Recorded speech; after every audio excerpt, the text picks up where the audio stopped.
도중에 속력이 바뀌는 문제에 대해서 살펴보도록 하겠습니다. 자, 이 문제 유형은요.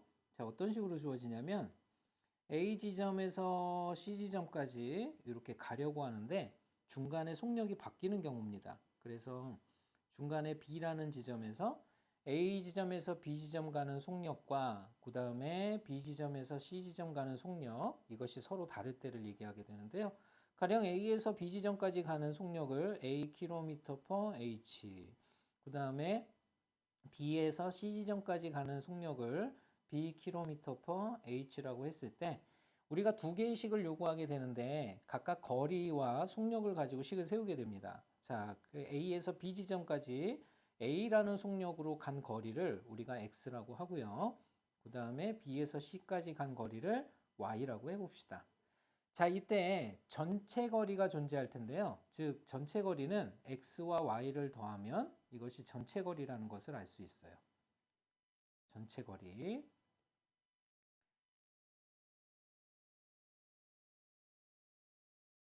거리.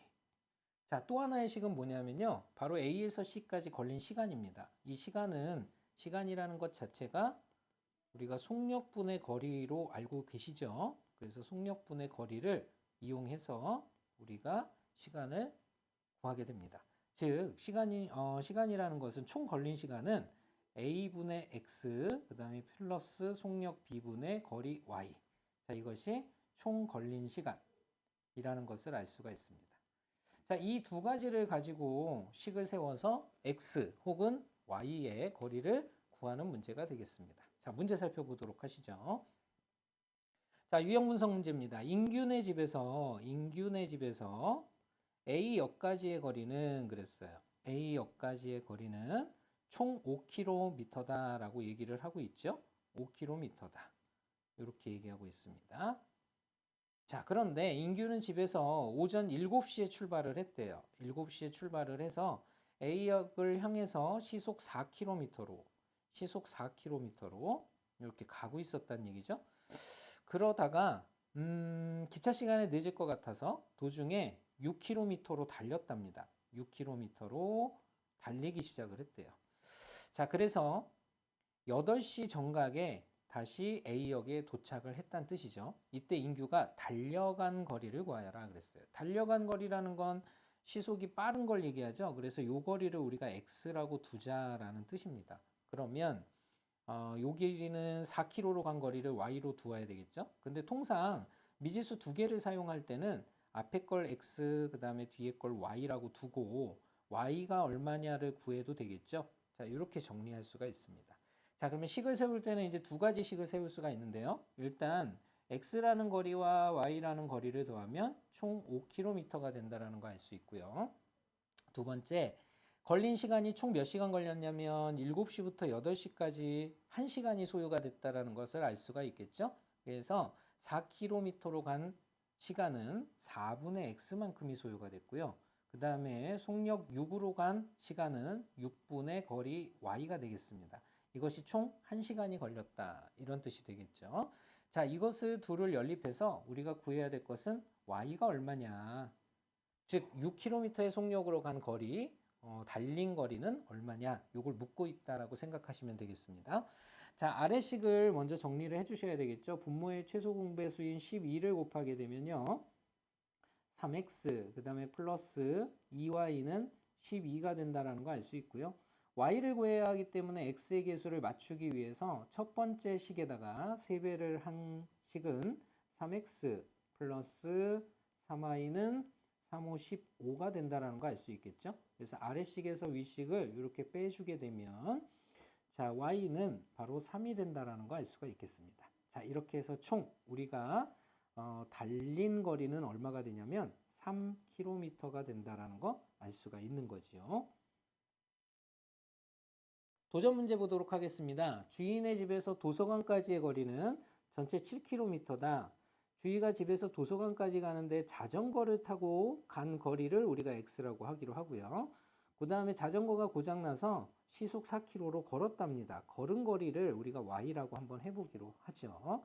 자, 그러면 자전거를 타고 가다가 걸어서 결국은 도착을 했다는 얘기는 X와 Y의 거리를 서로 더하면 7이 된다라는 뜻이 되겠고요.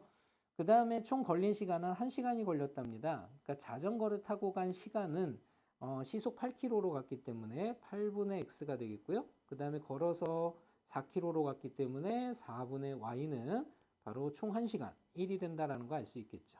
자, 여기에서 자전거를 타고 간 거리를 구하여라 그랬으니까 자전거로 타고 간 거리는 우리가 x로 두었죠. 그러니까 x는 얼마냐? 이거 묻고 있다라는 거 알 수가 있겠네요. 자, 일단 두 번째 식의 8배를 하게 되면요. x 플러스 2y는 8이라는 거 알 수 있고요.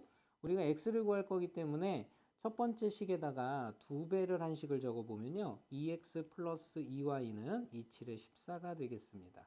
자, 아래식에서 윗식을 빼게 되면요. x는 6이 된다라는 거 알 수가 있겠죠. 그래서 바로 자전거를 타고 간 거리는 6km라는 사실을 알게 되고요. 보기에서 골라주시면 3번이 되겠습니다. 자, 두 번째 도전 문제.